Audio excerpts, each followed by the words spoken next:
Welcome to the Look Good, Move Well podcast. Well, we got an interesting question. A question that was interesting enough that we felt like we should do an episode on it. But it's kind of like a combination of different questions. The first was from a participant, somebody who messaged us on social media and Instagram. Hey, I think they had particularly long limbs. This might have been like one of your, 6'5" plus type athletes who is trying to understand like, hey, how do I navigate training with such long limbs? Is functional bodybuilding for me? I seem to be an outlier. And and then another question we got, or a common question that we got, people's confusion around like what's the best training split to do. And does that tie into your body type? Like, should you be doing this split because of how long your limbs are, or how long your hair is, or yeah. So those would be kind of what we're going to tackle today. Is there anything I missed? No, those are the two topics for today. Well, what's the question that jumps, like, what's the curiosity that you have? Yeah. I immediately think about belonging because I am a long-limbed person myself. And when you get into CrossFit, and especially when you get into Olympic weightlifting, which I love, there are the people who you notice excel at the sport fit within a certain range of body types, and I'm not one of them. And so there's a big, broad question for me about, should I even bother with this whole training method? Am I really going to get something great out of this when I'm clearly not naturally suited for it with my body type? So I do it because I love it, but is there something to consider about, is there such a thing as being naturally suited for functional bodybuilding? Or how does that fit into resistance training overall? Yep, I get that. I got a lot of questions over the years from people saying, because I was a competitor in CrossFit, they were asking like, hey, I'm 6'4". Should I am I wasting my time?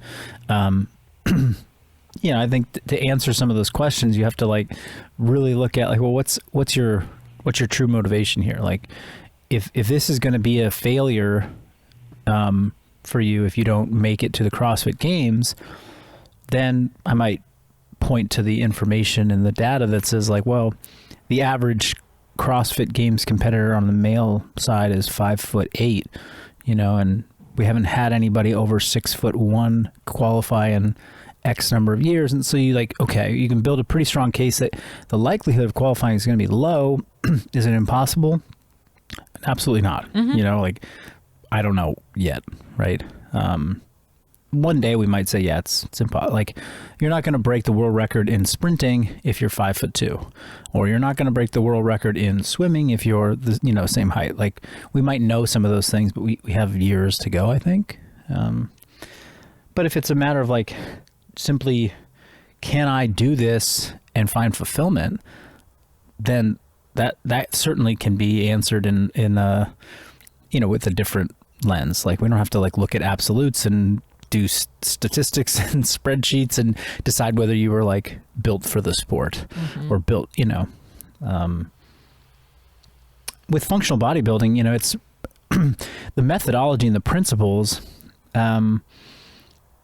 It's not like it's not competitive like Olympic weightlifting and CrossFit sport are. Sure, certainly you can compete within yourself, but Olympic weightlifting has a ideal body type because there's been decades and 100 years of Olympic lifting happening where over that time period, it's kind of selected for, hey, this is the best shape and size to have to lift the best weights in the world. And, if you want to be in the sport, like, that's what but functional bodybuilding, like, we're not selecting for a particular body type by having, these are the best functional bodybuilders out there who can do it best, because we don't have a metric or a measurement of what is best. We do rowing in FBB. It's good to be long. It's good to be tall. It's good to be 6'5" with leverage. We do burpees. Not so great to be tall. Not so great, to have that much body weight and that far to go on every single rep. Granted, like a lot of the movements that we select for in functional bodybuilding, resistance training and body weight gymnastics, those, the longer you are, the taller you are, the longer your femurs are, it just means you have to move your body through a bigger range of motion than the next person. So you might find certain aspects of it more challenging. There might be things that, if I'm going to put out a general prescription for like, hey, we're all going to do 15 push-ups on this. All, 200 people doing the workout today are doing 15 push-ups.